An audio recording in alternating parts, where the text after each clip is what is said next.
చేయబడ్డ తర్వాత గోదావరి మిగులు జలాల్లో మా వాటా తేలాలి, నికర జలాల్లో మా వాటా తేలాలి, కృష్ణలో మా వాటా తేలాలి, మా అవసరాలు పూర్తి కావాలి. ఆ తర్వాత కిందికి పోయే నీళ్ళు మీరు వాడుకోండి, మేము వద్దంటలేం. కానీ ఏవి తేల్చకుండానే మరి బడితున్నోందే బర్రె అన్నట్టు ఇవాళ మా కేంద్ర ప్రభుత్వం జుట్టు మా చేతులుంది, బీజేపీ మేము చెప్పినట్టు ఆడుతుంది, మా శిష్యుడే ఇవాళ తెలంగాణ ముఖ్యమంత్రి కాబట్టి నేను ఆడిచ్చినట్టు ఆడాలని చెప్పి చంద్రబాబు నాయుడు గారు అనుకుంటే, దానికి శిష్యుడు వంత పాడితే గురుదక్షిణ చెల్లించుకోవాలనుకుంటే, గోదావరి నీళ్ళని సంతర్పణ చేయాలనుకుంటే మేము గమన కూర్చోవాలా? తెలంగాణ వాటా తేల్చండి. కేంద్ర ప్రభుత్వం గోదావరిలో కృష్ణలో మిగులు జలాల్లో మా వాటా ఎంత, ఏ ప్రాజెక్టు కేటాయింపు ఎంత, ఇవన్నీ కూడా గతంలో ఉండే అవార్డుల ప్రకారం తేల్చిన తర్వాత మీరేం చేసుకున్నా పర్వాలేదు. ఒకటే నదుల అనుసంధానం అనేది ఒక తేనెకుట్టే, దాన్ని మళ్ళొకసారి తెరపైకి తీసుకొచ్చి నదుల అనుసంధానం ఎప్పుడైనా అంతర్జాతీయ సూత్రాలు తీసుకున్నా, జాతీయ స్థాయిలో ఎప్పుడైనా కూడా ఇట్లాంటి వివాదాలు వచ్చినప్పుడు తీసుకున్న పరిష్కారాలు చూసినా, ఎప్పుడైనా ఏ బేసిన్ లో అయితే నది ప్రవహిస్తుందో ముందు ఆ బేసిన్ అవసరాలు తీరాలి. తీరినాకనే ఇంకొకటికి తీసుకుపోతే దానికి అర్థం ఉంటుంది.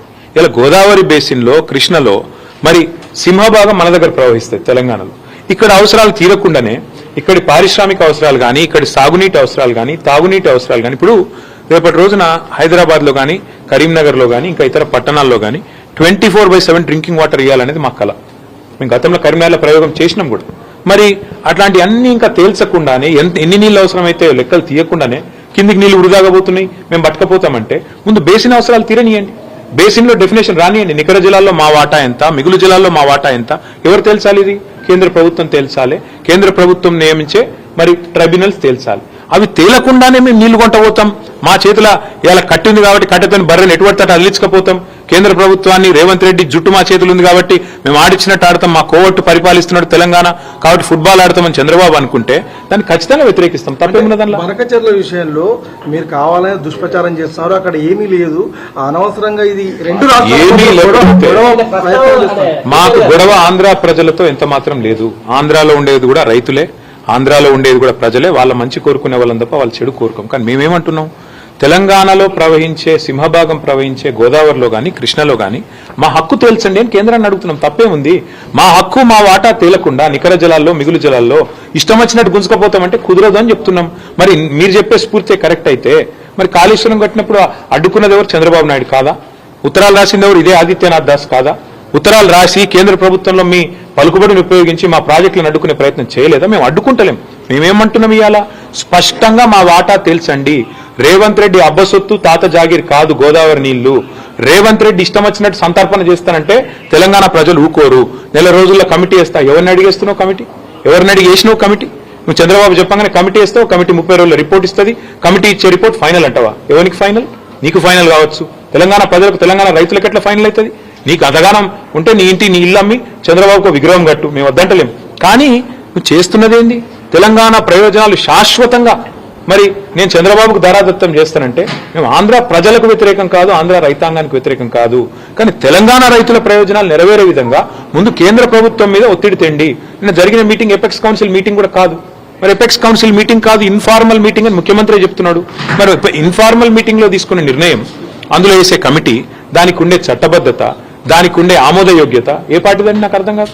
ఈ రకంగా అడ్డగోలుగా మాట్లాడి తెలంగాణ రైతాంగాన్ని కించపరుస్తాంటే మేము ఊరుకుంటామా? సార్ ఇంకొకటి, కృష్ణా బోర్డు కూడా ఇప్పుడు ఆంధ్రప్రదేశ్ లో పెడతారా అంటారు. అది కూడా గొప్ప విజయం అని చెప్పుకుంటాడు. ఎంత సిగ్గుమాలిన పని అంటే, మొన్నటిదాకా బీఆర్ఎస్ ప్రభుత్వం ఉన్నంతకాలం 2 బోర్డులు హైదరాబాద్ లో ఉన్నాయి. Godavari river management board, KRMB 2 ఇక్కడనే ఉండే ఆఫీసు. ఇవాళ కేఆర్ఎంబిని ఆంధ్రాకు తరలించి అది కూడా గొప్ప విజయం అని చెప్పుకుంటాడు ముఖ్యమంత్రి. దీన్ని నవ్విపోదురు కాక నాకేమి సిగ్గన్నట్టు ఉన్న ఆఫీస్ ఎత్తగొట్టి, ఉన్న ఆఫీస్ ఉడగొట్టి సిగ్గు లేకుండా ఇంకా నేను ఏదో గొప్ప విజయం సాధించిన అని చెప్పి మాట్లాడితే ప్రజలకు అర్థం కాదనుకుంటున్నాడు రేవంత్ రెడ్డి. నేను అడుగుతా ఉన్నా. చివరిగా నేను అనేది, ఈ విషయంలో అందరికంటే ఎక్కువ బాధ్యత ఉన్నది కేంద్ర ప్రభుత్వానికి. వాళ్ళు స్పందించాలి. ఇట్లా ఇష్టం వచ్చినట్టు చంద్రబాబు ఆడిచ్చినట్టు ఆడతామని కేంద్రము రేవంత్ రెడ్డి తల ఊపితే ఇక మిగతా సంగతి తెలంగాణ ప్రజలు చూసుకుంటారు. బీజేపీ సంగతి, కాంగ్రెస్ సంగతి తెలంగాణ ప్రజలు చూసుకుంటారు. 10 ఏళ్ల చేయని పని మేము చేస్తున్నాము. ఏం పని చేసిండు? కృష్ణా బోర్డును అప్పచెప్పుడా? పని చేసుడంటే కృష్ణా బోర్డును ఆంధ్రాకు తరలించుడా? లేదా గోదావరి మిగులు జలాల్లో మరి లేని హక్కును ఆంధ్రాకు దారాదత్తం చేయడం ఏంది పని? లేకపోతే ఆంధ్ర ప్రాజెక్టులకు ఆనాడు ప్రతిపాదిస్తూ తెలంగాణ ప్రాజెక్టులను వ్యతిరేకిస్తూ ఎవరైతే ఉత్తరాలు రాసిండో ఆయన తీసుకొచ్చి సాగునీటి సలహాదారుగా పెట్టడమా? లేదా కేసీఆర్ గారు బ్రహ్మాండంగా తెలంగాణలో ఒక సంక్షేమ వాతావరణం తీసుకొస్తే, పండుగలాగా వ్యవసాయాన్ని చేస్తే, వరి ధాన్యం ఉత్పత్తిలో భారతదేశంలో నెంబర్ 1 చేస్తే ఇలా కేసీఆర్ మీద కోపంతో కన్నెపల్లి మోటార్లు ఆన్ చేయకుండా మిడ్ మానేర్ నిండబెట్టి మొత్తం రాష్ట్రంలో పంటలన్నీ ఎండుతుంటే ఇవాళ కరువు వాతావరణం ఉంటే కిందికెళ్ళి నీళ్లు లక్షల క్యూసెక్ల నీళ్లు కిందికి పోతుంటే గుడ్లప్పగిచ్చి చూడడమా తెలంగాణ సాగునీటి రంగంలో ఆయన సాధించిన విజయం? గోదావరిలో ఈరోజు బ్రహ్మాండంగా మోటార్లు ఆన్ చేస్తే కన్నెపల్లిలో ఏ కరువు ఛాయలు లేకుండా ఇలా నార్మల్ పోసుకున్న రైతులు ఎదురు చూస్తున్నారు, ఎప్పుడు వాన పడుతుంది. ఊళ్ళల్లో కప్పలను వేసుకొని ఇలా పూజలు చేస్తాను వానలు పడాలని. అట్లాంటి పరిస్థితుల్లో రాష్ట్రం ఉంటే, రాష్ట్ర రైతాంగం ఉంటే సోయిలేనోడు ముఖ్యమంత్రి, జై తెలంగాణ అని ముఖ్యమంత్రి తెలంగాణ నీళ్లను దారాదత్తం చేస్తుంటే బీఆర్ఎస్ ఊకుంటుందా? ఖచ్చితంగా కొట్లాడతాం, గొంతు విప్పి పోరాడతాం, చివరిదాకా తెగించి కొట్లాడతాం. అంటే మేమే జవాబిస్తామని కాంగ్రెస్ వాళ్ళ మేమే జవాబిస్తామంటున్నాం, మీరు మాత్రం రెచ్చగొడుతున్నారు ప్రజలని చెప్పి నిన్న రేవంత్ రెడ్డి చెప్పారు. హక్కుల గురించి మేము ప్రశ్నిస్తే రెచ్చగొట్టడం అవుతుందా? గోదావరి నీళ్లలో మిగులు జలాల్లో తెలంగాణ వాటా ఎంత, తెలంగాణ ప్రభుత్వం అడిగింది ఎంత? నిన్నటి మీటింగ్ లో కేంద్ర ప్రభుత్వం చెప్పింది ఏంది? ఏతి తేలకుండానే 30 రోజుల్లో కమిటీ వేస్తా, కమిటీ రిపోర్ట్ ఇచ్చి తెలంగాణ ప్రాజెక్టులేమో దశాబ్దాల పాటు, ఒకటి కాదు రెండు కాదు, దశాబ్దాల పాటు అంతర్రాష్ట్ర వివాదాల పేరిట ఇంతకుముందు సోదరుడు చెప్పిన ఇచ్చంపల్లి కానీ, దేవాదుల కానీ, ఇంకా తొమ్మిడిహట్టి కానీ, ఇంకోటి కానీ, ఇవన్నీ కూడా అంతర్రాష్ట్ర వివాదాల పేరిట దశాబ్దాలు నలిగినా రేవంత్ రెడ్డి కాంగ్రెస్ కి చీమగుట్టినట్టు అనిపించేది. కానీ చంద్రబాబు అడగంగానే 30 రోజుల్లో రిపోర్ట్ రావాలి, 31వ రోజు గోదావరి జలాలు కింది కురకాలి, పొంగి పొరలాలి, తెలంగాణ మాత్రం ఎండాలి. ఇదా నీతి? అందుకే మేము అంటున్నాం, ఎవడు అబ్బసొత్తని ఇస్తావు నువ్వు గోదావరి జలాల మీద హక్కు? ఎవరు చెప్పింది నీకు 30 రోజుల కమిటీ ఒప్పుకోమని? ఆ కమిటీ జనరల్గా ఏ కమిటీ అయినా, ఆఫీసర్స్ కమిటీ కానీ, ఎక్స్పర్ట్స్ కమిటీ కానీ, it is merely advisory in nature. వాళ్ళు చెప్పేది ఏది కూడా అల్టిమేట్ గా ప్రభుత్వం మళ్ళీ చర్చ పెట్టి అసెంబ్లీలో, కేబినెట్ లో, ప్రజా సమక్షంలో అవసరమైతే అఖిలపక్షం పెట్టి ఒప్పించి మెప్పించి మన హక్కుల గురించి ఏం చేస్తున్నామో తెలంగాణ ప్రజలకు చెప్పి పారదర్శకంగా ఆ తర్వాత జెండా ఊపాలి. బనకచెర్ల అనేది ప్రస్తావన రాలేదు, దాని గురించి ఎందుకు హడావుడి చేస్తుందని చెప్పేసి సిగ్గు శరం ఉంటే రేవంత్ రెడ్డికి, ఏమన్నా సిగ్గు ఇజ్జత్ మానం ఉంటే, నిన్న ఏమన్నాడండి ఆంధ్ర ఇరిగేషన్ మినిస్టర్ రామానాయుడు గారు అనుకుంటా ఆయన పేరు, బయటకు వచ్చి ఏం చెప్పిండు? ఆంధ్రప్రదేశ్ ఎడిషన్ లో పేపర్లు ఏం రాసినాయి? చంద్రబాబు నాయుడు గారు ఏం చెప్పారు? సాక్షి తీయండి, ఈనాడు తీయండి, ఆంధ్రజ్యోతి తీయండి, ఆంధ్ర ఎడిషన్ చూడండి, స్పష్టంగా చెప్పిండు చంద్రబాబు నాయుడు గారు. మీటింగ్ పెట్టిందే బనకచెర్ల కోసం, ఎజెండా నెంబర్ 1 బనకచెర్ల కాదంటాడా రేవంత్ రెడ్డి? అజెండా ఐటమ్ చూపెట్టమంటారా? ఇప్పుడు నెంబర్ 1 ఐటమే బనకచెర్ల లేదని బుకాయించడం ముఖ్యమంత్రికి తగునా? నిమ్మల రామానాయుడు గారు బయటకు వచ్చి చెప్పినారు, ఆంధ్ర ఇరిగేషన్ మంత్రి గారు, మేము అడిగినాం బనకచెర్ల గురించి, రేవంత్ రెడ్డి ఒప్పుకున్నాడు, కమిటీ వేసినాం, 30 రోజులు ఓడిచిపోతుంది, 31వ రోజు మా శిష్యుడే కాబట్టి ఆడిచ్చినట్టు ఆడతాడు, ఆయన జుట్టు మా చేతులుంది, ఓటుకు నోటు కేసు ఇంకా ఉన్నది కాబట్టి ఏమన్నా చేస్తాం అని ఫుట్బాల్ ఆడుతున్నారు. చంద్రబాబు కోవట్ను పెట్టుకుని ఇలా తెలంగాణ ప్రజల ప్రయోజనాలు, తెలంగాణ రైతుల ప్రయోజనాల పట్ల శాశ్వతంగా విద్రోహం చేసే ప్రయత్నం చేస్తున్నారు. అర్థం కాదు ఏముంది. నిజం చెప్తున్నాను, మీరు అనుకుంటుర్రా పొరపాటు? రేవంత్ రెడ్డికి శాపం ఉన్నది, నిజం చెప్తే తల 1000 ముక్కలు అవుతుందట. ఎన్ని నిజాలు చెప్పిండండి రేవంత్ రెడ్డి? యాద్ చేసుకోండి మీరు. రుణమాఫీ చేస్తా అన్నాడు December 9 అయిపోయిందా రుణమాఫీ? 2500 ఇస్తా అన్నాడు మహిళలకు, ఇచ్చేసిండా? 6 గ్యారెంటీలు అమలైనాయా? 4000 పెన్షన్లు అయిపోయినాయా? సోనియమ్మ పంపుతుందన్నాడు తులం బంగారం వచ్చిందా? స్కూటీలు వచ్చినాయా? ఏదొచ్చింది ఒకటి చెప్పండి నాకు. రేవంత్ రెడ్డి సాధించిన విజయాలు ఒకటి చెప్పండి సార్. స్థానిక సంస్థల ఎన్నికలకు సంబంధించి 42% రిజర్వేషన్ అంటే కాంగ్రెస్ పోతుంది ప్రజల్లోకి. సో కాంగ్రెస్ పార్టీ ఏం చెప్పినా, ఎన్ని రకాల విన్యాసాలు చేసినా ఒకటి వాస్తవం, వాళ్ళ చేతుల్లో ఉన్నాయేమో చేయరట. కాంగ్రెస్ ఏం చెప్పింది? బీసీలకు బీసీ డిక్లరేషన్ లో సంవత్సరానికి 20,000 కోట్ల బడ్జెట్ పెడతా అన్నాడు, 5 ఏళ్లలో 1,00,000 కోట్ల బడ్జెట్ ఇస్తామన్నారు.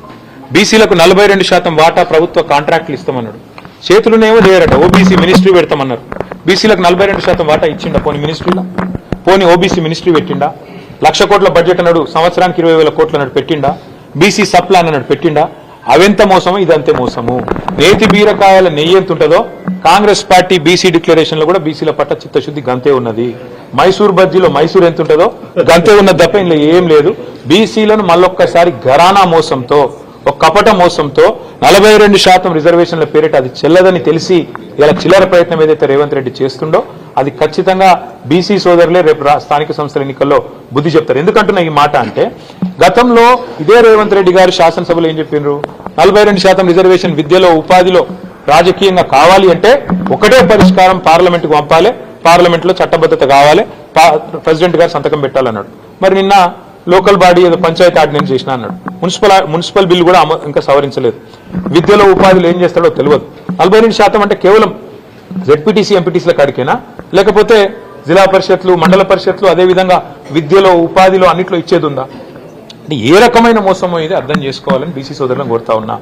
ఒకటే ఒక్క మార్గం ఈ దేశంలో 42% రిజర్వేషన్లు సాధించాలి అంటే ఎస్సీలైనా ఎస్టీలైనా ఏ రకంగానైతే 9th షెడ్యూల్లో రాజ్యాంగంలో చేర్చి తమ హక్కును పొందుతున్నారో రాజ్యాంగబద్ధంగా అదే పద్ధతుల్లో బీసీ సోదరులు కూడా 9th షెడ్యూల్లో చేరిస్తేనే కాన్స్టిట్యూషన్ లో హక్కు వస్తుంది తప్ప రేవంత్ రెడ్డి ఒక ఆయుధం బారేస్తేనో లేకపోతే ఒక ఆర్డినెన్స్ బీజేపీ గవర్నర్ గారికి ఇస్తేనో ఇది అయ్యేది కాదు. 9th షెడ్యూల్లో చేరిస్తే తప్ప పరిష్కారం రాదని నేను చెప్పడం కాదు, జస్టిస్ ఈశ్వరయ్య గౌడ్ గారు లాంటి పెద్ద మనుషులు చెప్తా ఉన్నారు, చిరంజీవులు గారు లాంటి రిటైర్డ్ ఐఏఎస్ అధికారులు చెప్తా ఉన్నారు. రాజకీయం కోసం రాజకీయం చేయడం వేరు బ్రదర్. మేము కూడా గతంలో ఇదే పద్ధతుల్లో పార్లమెంటుకు ప్రెసిడెంట్ గారికి పంపాం. 37% రిజర్వేషన్ బలహీన వర్గాలకు ఇవ్వాలని మేము పంపినాం. మా ప్రభుత్వం ఉన్నప్పుడు కేసీఆర్ గారి నాయకత్వంలో ప్రెసిడెంట్ గారు సంతకం పెట్టలేదు, బీజేపీకి ఇష్టం లేదు. వాస్తవం ఏంది? చిత్తశుద్ధి లేని శివపూజ లాగా ఏదో ఇయ్యాలి కాబట్టి 42%